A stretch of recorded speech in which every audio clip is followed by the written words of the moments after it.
જયેશભાઈ ને પ્રધાન બનાવવાનો, જયેશભાઈ લબડવાનું જ ન હોય, જયેશભાઈ એને જખમાં પ્રધાન બનાવવા પડે.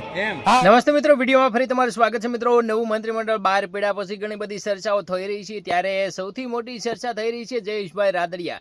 જી હા મિત્રો, જયેશભાઈ રાદડિયા વિશે ઘણી બધી ચર્ચાઓ થઈ રહી છે. ત્યારે જયેશભાઈ રાદડિયાના જે ચાહકો છે તેઓ શું કહી રહ્યા છે એના વિશે વાત કરીએ તો સૌથી પહેલા તમને એક વિડીયો બતાવવા જઈ રહ્યો છું, જે આગળ તમને બતાવ્યો છે.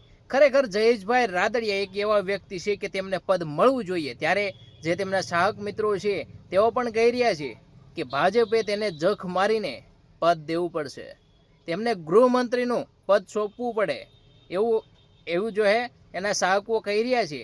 એમની શાખા એટલી છે, એમની માન્યતા એટલી છે, તેઓ એવા નેતા છે કે તેમને પદ સોંપવું જ પડશે અને એ જખ મારીને સોંપવું પડશે એવું તેમના ચાહકો કહી રહ્યા છે.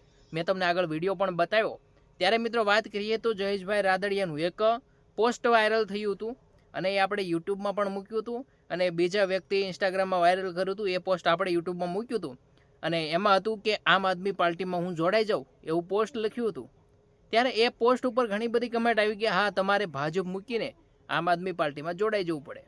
ત્યારે મિત્રો આમ તેમના ચાહકો એવું ઈચ્છી રહ્યા છે કે કાં તો તેમને પદ આપવામાં આવે, કાં તો તેઓ રાજીનામું આપીને હવે બીજી પાર્ટીમાં જ જોઈન થઈ જાય. મિત્રો તમારું શું કહેવું છે કમેન્ટમાં જરૂર લખી દેજો. મળીશું ફરી નવા વિડીયોમાં. ત્યાં સુધી જય હિન્દ, જય ભારત.